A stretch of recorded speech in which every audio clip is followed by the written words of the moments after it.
전도서 7번째 이야기입니다. 심판에 관한 주제를 가지고 여러분과 함께 은혜를 나누고자 합니다. 여러분, 우리는 지금까지 전도자 솔로몬을 통해서 우리가 이 세상을 살아가는 동안에 꼭 한 번은 짚고 넘어가야 할 인생의 소중한 주제들에 대해서 함께 나누고 있습니다. 이런 내용들이었죠. 헛됨, 지혜, 지식, 그리고 희락, 한계, 수고, 때, 시간과 같은 중요한 우리 인생을 구성하는 아주 중요한 요소인 이와 같은 주제를 가지고 함께 생각해 보았습니다. 복잡하게 이런 것 저런 것 생각하지 않고 그냥 되는 대로 살고 그때의 상황에 맞추어서 살 수도 있겠습니다만은 우리의 삶이 그리 녹록하지 않고 또 결단코 영원하지 않으며 마지막 순간이 있고 우리가 이 땅 위에 살았던 삶의 내용을 가지고 하나님 앞에 서는 순간이 있음을 기억할 때 이와 같은 주제들에 대해서 우리가 생각해 보고 나는 지금 어떻게 살아가고 있는가? 나는 어떻게 살아갈 것인가에 대해서 곰곰이 또 생각해 보면서 돌아보는 시간을 가지는 것은 너무나도 중요하다라고 생각이 됩니다. 잔 러스킨이라고 하는 분이 이런 말을 했지요. 인생은 흘러가는 것이 아니라 채워지는 것이다.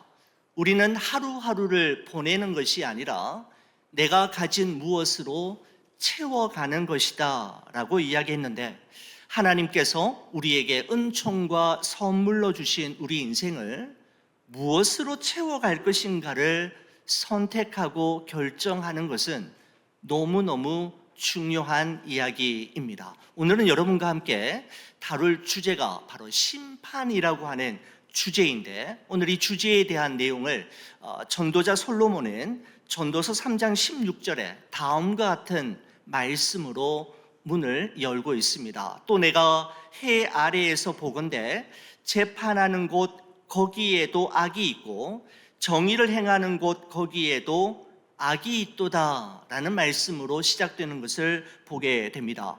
여러분, 전도자 솔로몬은 정의가 실현되어야 할 재판의 자리에 악이 존재하고 공정과 상식이 통해야 할 자리에 불의가 함께 공존하고 있다라는 사실 앞에 그는 한탄하고 있는 그런 모습을 볼 수가 있습니다. 여러분, 그렇습니다. 재판은 공정해야 합니다. 법을 집행하는 사람들이 법을 자의적으로 해석하거나 이해관계에 따라 판결한다면 여러분, 이 세상은 아수라장이 될 것이고 정의로운 세상은 더 이상 꿈꿀 수 없게 될 것입니다. 여러분, 성경 레위기에도 이런 말씀이 있습니다. 너희는 재판할 때에 불의를 행하지 말며 가난한 자들의 편을 들지 말며 세력 있는 자라고 두둔하지 말고 공의로 사람을 재판할지며 라고 말씀하고 있습니다.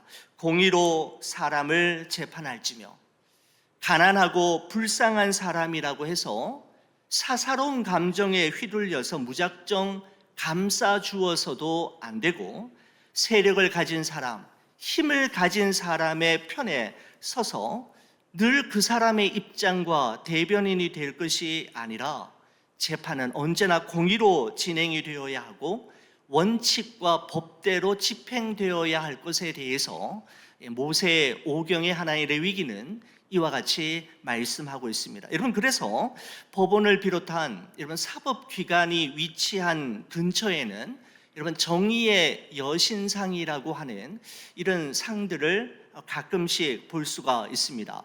여러분, 여신상 한번 보십시오. 여신상의 오른손에는 공평과 공의를 뜻하는 천칭 저울이 들려져 있습니다. 저울이 들려져 있고요. 그녀의 오른손에는 칼이 들려져 있는데 정의롭고 신속한 법 집행, 아주 날카롭게 법을 집행함으로써 공의와 공정이 이 땅 위에 세워지기를 바라는 그런 마음으로 그런 칼이 들려져 있습니다. 여러분, 이 정의 여신상을 볼 때 우리가 주목해야 될 부분은 바로 저 눈을 가리고 있는 눈 가리개라고 생각하고 있습니다. 여러분, 여인상의 눈이 여러분 눈 가리개로 가리워져 있는 것을 여러분 보실 수가 있습니다. 여러분 이것은 무엇을 의미하느냐 하면 사람의 외모를 보지 않겠다라는 것이죠.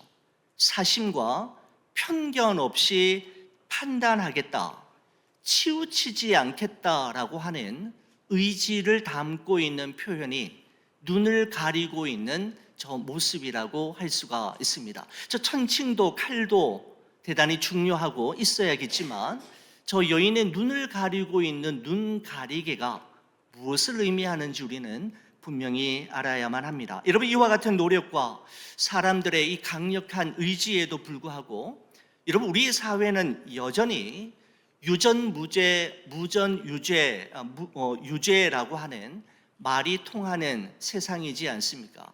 돈이 있으면 없던 죄도 있던 죄도 없어지고 돈이 없으면 없던 죄도 만들어지고 또 생겨나는 불편한 현실을 유전무죄, 무전유죄라고 하는 말로 표현하고 있습니다. 여전히 우리가 살아가고 있는 이 세상에는 공평과 정의가 바로 세워지지 않고 있음을 말씀하고 있는 것이죠. 여러분 이와 같은 일은 오늘날뿐만 아니라 솔로몬이 살고 있었던 때도 마찬가지였습니다.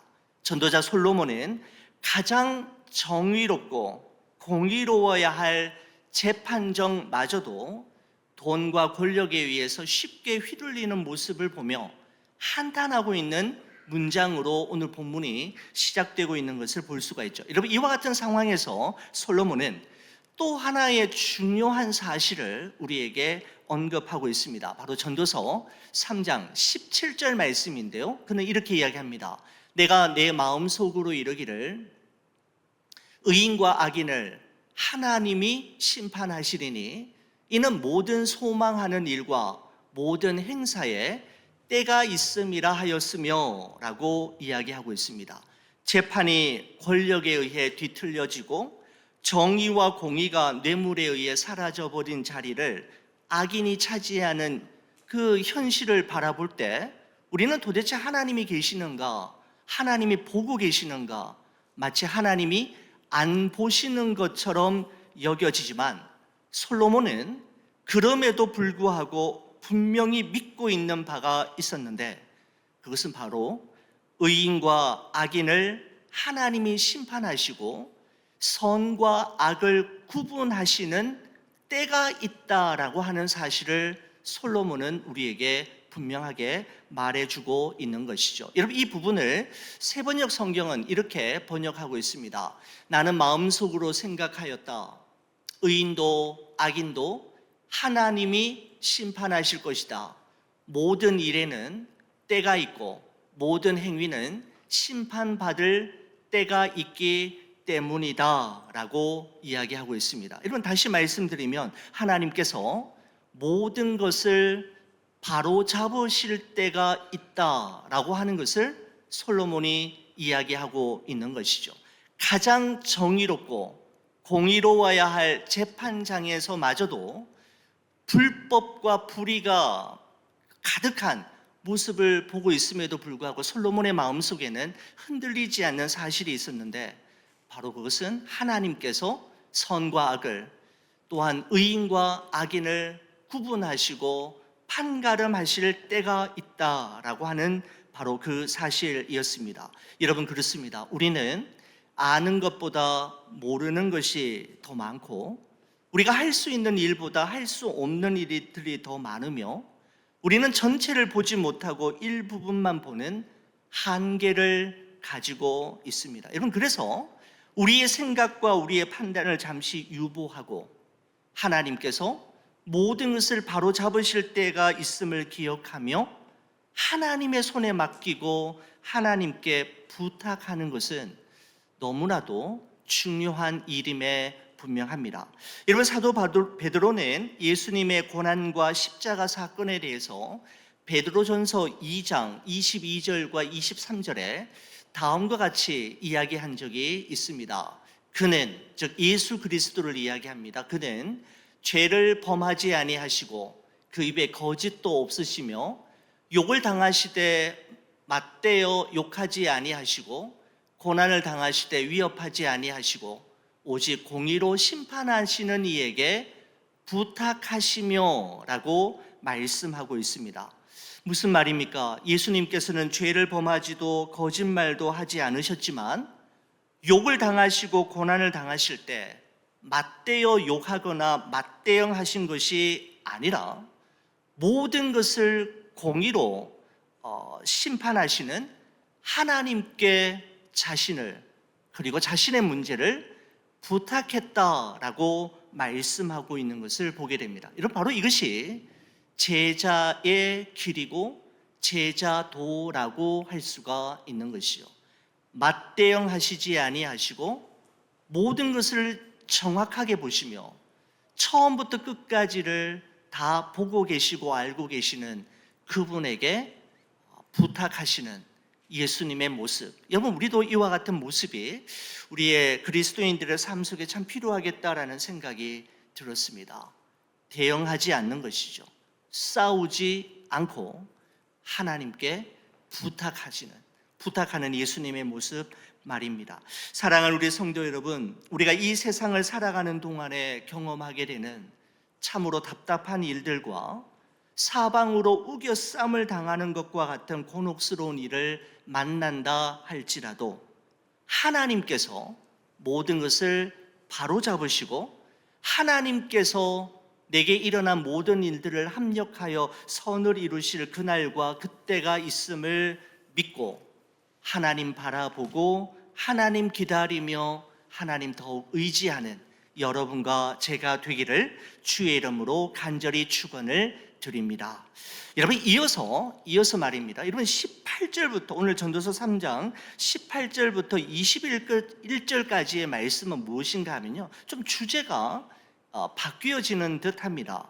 사람과 짐승의 동일한 운명에 대해서 말씀하고 있는데 전도서 3장 18절에 보면 이렇습니다. 내가 내 마음속으로 이르기를 인생들의 일에 대하여 하나님이 그들을 시험하시리니 그들이 자기가 짐승과 다름이 없는 줄을 깨닫게 하려 하심이라 하였노라 라고 말씀하고 있습니다. 여러분, 사람이 짐승과 다름이 없다 라고 하는 이 말은 이런 마치 우리에게 어떤 소리를 들리느냐 하면 하나님의 형상대로 지음을 받은 우리 사람을 비하하는 말처럼 이 말씀이 이해가 되어지는데, 여러분, 도대체 이 말씀의 의미가 무엇일까요? 사람이 어찌 짐승과 다름이 없다라고 이야기하는 걸까요? 여러분, 이 말씀에 대한 해석과 의미가 19절에서 21절을 보면 보다 분명하게 드러나게 되는데, 여러분 19절부터 21절까지 제가 한번 읽어보겠습니다. 인생이 당하는 일을 짐승도 당하나니 그들이 당하는 일이 일반이라. 다 동일한 호흡이 있어서 짐승이 죽음같이 사람도 죽으니 사람이 짐승보다 뛰어남이 없음은 모든 것이 헛됨이로다. 다 흙으로 말미암았으므로 다 흙으로 돌아가나니 다 한 곳으로 가거니와 인생의 혼은 위로 올라가고 짐승들의 혼은 아래 땅으로 내려가는 줄을 누가 알랴라고 이야기하고 있습니다. 이런 사람과 짐승이 다름이 없다라고 하는 이 말의 의미는 무엇인가 하면 사람이나 짐승이나 모두 다 죽음 앞에서 평등하다, 모두 다 죽는다라고 하는 관점에서 볼 때 사람이나 짐승이나 별반 다름이 없다라고 솔로몬이 이야기하고 있는 것이죠. 여러분, 이 구절을요, 세번역 성경을 보시면 보다 선명하게 의미를 알 수가 있습니다. 제가 먼저 19절을 읽어보겠습니다. 사람에게 닥치는 운명이나 짐승에게 닥치는 운명이 같다. 같은 운명이 둘 다를 기다리고 있다. 무엇입니까? 죽음이 기다리고 있다라는 것이죠. 하나가 죽듯이 다른 하나도 죽는다. 둘 다 숨을 쉬지 않고는 못 사니 사람이라고 해서 짐승보다 나을 것이 무엇이냐? 모든 것이 헛되다. 우리 20절 여러분 한번 읽어주시겠습니까? 둘 다 같은 곳으로 간다. 모두 흙에서 나와서 흙으로 돌아간다. 함께 봅니다. 사람의 영은 위로 올라가고 짐승의 영은 아래 땅으로 내려간다고 하지만 누가 그것을 알겠는가? 라고 되어 있습니다. 여러분, 전도자 솔로몬은 사람과 짐승이 다를 것이 없는데, 왜냐하면 사람도 짐승들처럼 동일하게 죽음 앞에 서야만 하는 운명을 가진 존재이고 반드시 흙으로 돌아가야만 하는 존재이기 때문에 사람이나 짐승이나 다 똑같다라고 이야기하고 있는 것이죠. 바로 에덴 동산에서 죄를 범한 아담에게 하나님께서는 너는 흙이니 흙으로 돌아갈 것이니라 라고 말씀하셨는데, 아담의 후손으로 태어난 우리 모든 인간은 죽음 앞에 반드시 서야만 하는 운명적 존재임을 말씀하고 있는 것이죠. 여러분, 그렇습니다. 사람이든 짐승이든 죽음, 곧 흙으로 돌아감은 생명을 가진 모든 존재들의 보편적인 운명이자 우리의 가장 확실한 미래이지 않습니까? 죽음, 흙으로 돌아간다 라고 하는 사실만큼이나 가장 정확한 진리가 어디에 있느냐라는 것이죠. 죽음 앞에서 짐승이든 사람이든 모두 다 동일하며 평등하다라고 하는 사실을 이야기하고 있습니다. 여러분, 이처럼 전도자 솔로몬은 본문에 기록된 19절에서 21절까지의 말씀을 통해서 사람이 짐승과 다를 바가 없지만 사람이 짐승과 다르게 살아갈 수 있는 비결이 있음을 우회적으로 우리에게 말씀해 주고 있는 것이죠. 그것이 무엇인가 하면 바로 죽음을 기억하며 염두해 두며 살아가라 라고 하는 것을 솔로몬이 우리에게 이야기하고 있습니다. 바로 여러분, 우리가 함께 나누었던 적이 있는 메멘토 모리라고 하는 의미이죠. 라틴어입니다. 메멘토 모리. 이 말의 의미는 remember to die, 죽음을 기억하라 라고 하는 의미입니다.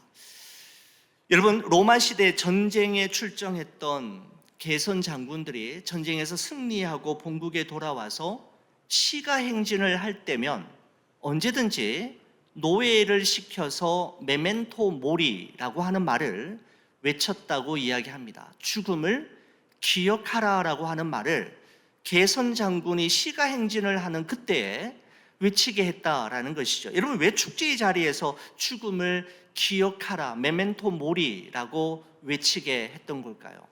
여러분, 그것은 네가 오늘은 승리했지만 패배할 날도 올 것이며, 네가 오늘은 살아서 돌아왔지만 죽어서 돌아오지 못할 날도 있음을 기억하므로 우쭐대지 말고 겸손하라라고 하는 의미로 메멘토 모리, 너 또한 죽을 수 있는 존재임을, 오늘은 살아서 돌아왔지만 죽어서 돌아오지 못할 날이 있음을 기억하라라고 하는 목적으로 이 이야기를 했다라고 합니다. 사랑하는 성도 여러분, 우리 인생이 결단코 영원하지 않으며 마지막이 있고 흙으로 돌아가야만 하는 시간이 있음을 기억할 때 우리는 단 한 번뿐인 우리의 인생을 하나님의 뜻대로 살아가려고 노력하게 될 것이며, 똑같이 죽음과 흙으로 돌아가야 할 운명이지만 짐승처럼 살아가는 것이 아니라 하나님의 형상대로 지음을 받은 하나님의 자녀답게 살아갈 수가 있게 되는 것이죠. 여러분, 그렇습니다. 메멘토 모리, 나의 삶에 죽음이 있고 흙으로 돌아가야만 하는 시간이 있음을 기억할 때 우리의 삶은 더욱더 진지하게 될 것이고 하나님과 사람 앞에 가볍지 않은 무거운 삶을 살아가게 될 것입니다. 여러분, 오늘 이 본문의 주제가 여러분 바로 마지막 결론이라고 할 수 있는 그 말씀이 바로 전도서 3장 22절 말씀이라고 할 수 있는데요. 여러분, 이 말씀 여러분 저와 함께 같이 한번 읽어주시겠습니까? 오늘 결론입니다. 같이 봅니다. 그러므로 나는 사람이 자기 일에 즐거워하는 것보다 더 나은 것이 없음을 보았나니 이는 그것이 그의 몫이기 때문이라. 그의 뒤에 일어날 일이 무엇인지를 보게 하려고 그를 도로 데리고 올 자가 누구이랴 라고 되어 있습니다. 자, 여러분 여기 보시면 이제 붉은 글씨로 표시되어 있는 그러므로 나는 사람이 자기 일에 즐거워하는 것보다 더 나은 것이 없음을 보았나니 이는 그것이 그의 몫이기 때문이라 라고 하는 이 부분을 세번역 성경으로 보면 이렇습니다. 그리하여 나는 사람에게는 자기가 하는 일에서 보람을 느끼는 것보다 더 좋은 것이 없다는 것을 알았다. 그것은 곧 그가 받을 몫이기 때문이다 라고 번역하고 있는 것을 보게 됩니다. 여러분 우리 모두는 반드시 죽을 수밖에 없는 존재이지만 살아있는 동안에 살아가는 동안에 자기가 현재 하고 있는 일에서 삶의 의미와 보람을 느끼고 자기가 하고 있는 일을 즐거워하며 기뻐하는 것보다 더 중요한 것이 없다라는 사실을 솔로몬은 죽음 앞에 직면해야 하는 우리 인생들 앞에서 이렇게 이야기하고 있는 것이죠. 여러분 그 다음에 보시면 그의 뒤에 일어날 일이 무엇인지를 보게 하려고 그를 도로 데리고 올 자가 누구이랴 라고 되어 있습니다. 여러분 도대체 이 말이 무슨 말입니까? 그의 뒤에 일어날 일이 무엇인지를 보게 하려고 그를 도로 데리고 올 자가 누구이랴. 여러분 이 부분을 세번역 성경을 보면 이렇습니다. 사람이 죽은 다음에 그에게 일어날 일들을 누가 그를 데리고 다니며 보여주겠는가? 그럴 수 없다라는 것이죠. 무슨 말이냐 하면 한 번 죽으면 그 다음에는 다시 기회가 주어지지 않는다라는 것입니다. 죽음 이후의 삶에 대해서는 우리가 더 이상 관여할 수 없게 된다라고 하는 것이죠. 그러므로 하나님께서 각자에게 주신 저마다의 몫인 현재의 삶, 살아있을 때의 삶을 소중히 여기고 자기가 하는 일에서 보람과 의미를 찾고 즐거움과 기쁨을 누리며 사는 것이야말로 인생에게 주어진 하나님의 최고의 선물이다 라고 하는 것을 이야기하고 있는 것입니다. 죽은 이후에는 내가 할 수 있는 일이 나에게 어떠한 기회도 주어지지 않기에 현재 지금의 삶에 충실할 것을 말씀하고 있는 것이죠. 저는 이 말씀을 묵상하면서 예전에 보았던 영화 죽은 시인의 사회라고 하는 아주 유명한 영화에서 주인공인 키팅 선생님이 학생들에게 했던 말이 기억이 났습니다. 바로 카르페 디엠이라고 하는 뜻이죠.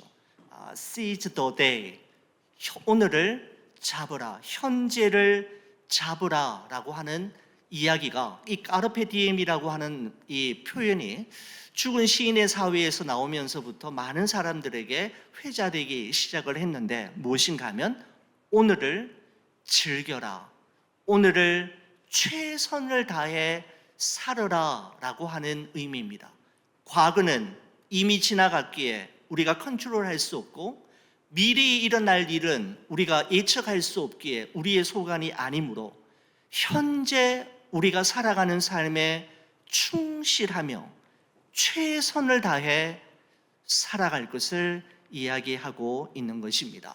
여러분 이 까르페 디엠, 이 현재를 잡으라 라고 하는 말은 메멘토 모리, 죽음을 기억하라 라는 말과 늘 짝을 이루면서 그림자처럼 동행하고 있는 두 문장입니다. 무엇입니까? 우리 모두는 반드시 죽을 수밖에 없는 죽음을 향해 가는 존재이지만 오늘 나에게 주어진 삶, 살아서 숨을 쉬고 있는 지금 이 순간이 당연한 것이 아니라 하나님의 선물임을 기억할 때 우리는 감사하며 또 삶의 의미와 보람을 찾으며 살아갈 수 있기 때문입니다. 사랑하는 성도 여러분, 오늘 이 본문의 말씀은 재판하는 곳에 악이 있고 공의와 정의가 실현되어야 할 그곳에 불의와 불법이 존재한다고 해서 우리도 똑같이 악을 행하고 불법과 불의를 행하며 살 것이 아니라 대충 세월이 흘러가는 대로 세상이 우리에게 가르치는 대로 따라 살아갈 것이 아니라 하나님께서 선과 악을 구분하시고 선인과 의인과 악인을 구별하실 날이 있음을 믿고 바로 그날이 있음을 기억하고 하나님 앞에 맡기며 내게 주어진 이 하루를 최선을 다해 정의롭고 공의롭게 또한 진실하고 정직한 그리스도인으로 살아가는 것이 바로 우리 그리스도인의 본분이며 사람의 본분임을 말씀하고 있는 것입니다. 사랑하는 우리 성도 여러분, 우리는 죽음을 향해 나아가고 있는 존재입니다.